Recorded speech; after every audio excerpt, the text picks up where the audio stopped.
اور تم سے حیض کے بارے میں دریافت کرتے ہیں، کہہ دو وہ تو نجاست ہے، سو ایام حیض میں عورتوں سے کنارہ کش رہو، اور جب تک وہ پاک نہ ہو جائیں ان سے مقاربت نہ کرو۔ ہاں، جب وہ پاک ہو جائیں تو جس طریق سے اللہ نے تمہیں ارشاد فرمایا ہے ان کے پاس جاؤ۔ کچھ شک نہیں کہ اللہ توبہ کرنے والوں اور پاک صاف رہنے والوں کو دوست رکھتا ہے۔ تمہاری عورتیں تمہاری کھیتی ہیں، تو اپنی کھیتی میں جس طرح چاہو جاؤ، اور اپنے لیے نیک عمل آگے بھیجو، اور اللہ سے ڈرتے رہو، اور جان رکھو کہ ایک دن تمہیں اس کے روبرو حاضر ہونا ہے۔ اور اے پیغمبر، ایمان والوں کو بشارت سنا دو،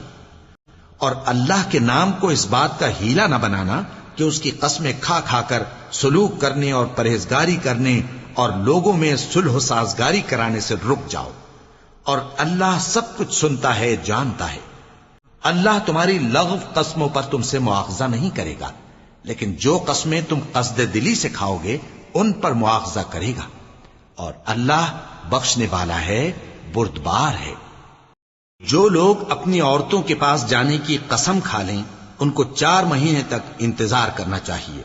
اگر اس عرصے میں قسم سے رجوع کر لیں تو اللہ بخشنے والا ہے، مہربان ہے۔ اور اگر طلاق کا ارادہ کر لیں تو بھی اللہ سنتا ہے، جانتا ہے۔ اور طلاق والی عورتیں 3 حیض تک اپنے تئیں روکے رہیں، اور اگر وہ اللہ اور روز قیامت پر ایمان رکھتی ہیں تو ان کو جائز نہیں کہ اللہ نے جو کچھ ان کے شکم میں پیدا کیا ہے اس کو چھپائیں۔ اور ان کے خاوند اگر پھر موافقت چاہیں تو اس مدت میں وہ ان کو اپنی زوجیت میں لے لینے کے زیادہ حقدار ہیں۔ اور عورتوں کا حق مردوں پر ویسا ہی ہے جیسے دستور کے مطابق مردوں کا حق عورتوں پر ہے، البتہ مردوں کو عورتوں پر 1 درجہ فضیلت ہے، اور اللہ غالب ہے، صاحب حکمت ہے۔ طلاق صرف 2 بار ہے، یعنی جب 2 دفعہ طلاق دے دی جائے تو پھر عورتوں کو یا تو بطریق شائستہ نکاح میں رہنے دینا ہے یا بھلائی کے ساتھ چھوڑ دینا۔ اور یہ جائز نہیں کہ جو مہر تم ان کو دے چکے ہو اس میں سے کچھ واپس لے لو۔ ہاں، اگر زن و شوہر کو خوف ہو کہ وہ اللہ کی حدوں کو قائم نہیں رکھ سکیں گے تو اگر عورت خاوند کے ہاتھ سے رہائی پانے کے بدلے میں کچھ دے ڈالے تو دونوں پر کچھ گناہ نہیں۔ یہ اللہ کی مقرر کی ہوئی حدیں ہیں، ان سے باہر نہ نکلنا، اور جو لوگ اللہ کی حدوں سے باہر نکل جائیں گے وہ گناہگار ہوں گے۔ پھر اگر شوہر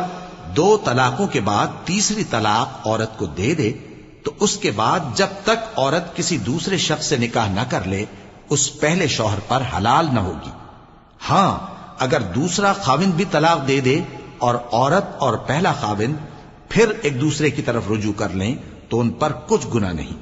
بشرطے کہ دونوں یقین کریں کہ اللہ کی حدوں کو قائم رکھ سکیں گے، اور یہ اللہ کی حدیں ہیں، ان کو وہ ان لوگوں کے لیے بیان فرماتا ہے جو علم رکھتے ہیں۔ اور جب تم عورتوں کو 2 دفعہ طلاق دے چکو اور ان کی عدت پوری ہو جائے تو انہیں یا تو حسن سلوک سے نکاح میں رہنے دو یا بطریق شائستہ رخصت کر دو، اور اس نیت سے ان کو نکاح میں نہ رہنے دینا چاہیے کہ انہیں تکلیف دو اور ان پر زیادتی کرو، اور جو ایسا کرے گا وہ اپنا ہی نقصان کرے گا۔ اور اللہ کے احکام کو ہنسی اور کھیل نہ بناؤ، اور اللہ نے تم کو جو نعمتیں بخشی ہیں اور تم پر جو کتاب اور دانائی کی باتیں نازل کی ہیں جن سے وہ تمہیں نصیحت فرماتا ہے ان کو یاد کرو، اور اللہ سے ڈرتے رہو، اور جان رکھو کہ اللہ ہر چیز سے واقف ہے۔ اور جب تم عورتوں کو طلاق دے چکو اور ان کی عدت پوری ہو جائے تو ان کو اپنے شوہروں کے ساتھ جب وہ آپس میں جائز طور پر راضی ہو جائیں نکاح کرنے سے مت روکو۔ اس حکم سے اس شخص کو نصیحت کی جاتی ہے جو تم میں اللہ اور روز آخر پر یقین رکھتا ہے۔ یہ تمہارے لیے نہایت خوب اور بہت پاکیزگی کی بات ہے، اور اللہ جانتا ہے اور تم نہیں جانتے۔ اور مائیں اپنے بچوں کو پورے 2 سال دودھ پلائیں، یہ حکم اس شخص کے لیے ہے جو پوری مدت تک دودھ پلوانا چاہے، اور دودھ پلانے والی ماؤں کا کھانا اور کپڑا دستور کے مطابق باپ کے ذمے ہوگا۔ کسی شخص کو اس کی طاقت سے زیادہ تکلیف نہیں دی جاتی، تو یاد رکھو کہ نہ تو ماں کو اس کے بچے کے سبب نقصان پہنچایا جائے اور نہ باپ کو اس کی اولاد کی وجہ سے نقصان پہنچایا جائے، اور اسی طرح نان و نفقہ بچے کے وارث کے ذمے ہے۔ اور اگر دونوں یعنی ماں باپ آپس کی رضامندی اور صلاح سے بچے کا دودھ چھڑانا چاہیں تو ان پر کچھ گناہ نہیں، اور اگر تم اپنی اولاد کو دودھ پلوانا چاہو تو تم پر کچھ گناہ نہیں، بشرطے کہ تم دودھ پلانے والیوں کو دستور کے مطابق ان کا حق جو تم نے دینا کیا تھا دے دو، اور اللہ سے ڈرتے رہو اور جان رکھو کہ جو کچھ تم کرتے ہو اللہ اس کو دیکھ رہا ہے۔ اور جو لوگ تم میں سے مر جائیں اور عورتیں چھوڑ جائیں تو وہ عورتیں 4 مہینے اور 10 دن اپنے آپ کو روکے رہیں، اور جب یہ عدت پوری کر چکیں اور اپنے حق میں پسندیدہ کام یعنی نکاح کر لیں تو تم پر کچھ گناہ نہیں، اور اللہ تمہارے سب کاموں سے واقف ہے۔ اگر تم اشارے کنائے میں عورتوں کو نکاح کا پیغام بھیجو یا نکاح کی خواہش کو اپنے دلوں میں مخفی رکھو تو تم پر کچھ گناہ نہیں، اللہ کو معلوم ہے کہ تم ان سے نکاح کا ذکر کرو گے، مگر ایام عدت میں اس کے سوا کے دستور کے مطابق کوئی بات کہہ دو، پوشیدہ طور پر ان سے قول و قرار نہ کرنا، اور جب تک عدت پوری نہ ہو لے نکاح کا پختہ ارادہ نہ کرنا، اور جان رکھو کہ جو کچھ تمہارے دلوں میں ہے اللہ کو سب معلوم ہے، تو اس سے ڈرتے رہو اور جان رکھو کہ اللہ بخشنے والا ہے، حلم والا ہے۔ اور اگر تم عورتوں کو ان کے پاس جانے یا ان کا مہر مقرر کرنے سے پہلے طلاق دے دو تو تم پر کچھ گناہ نہیں،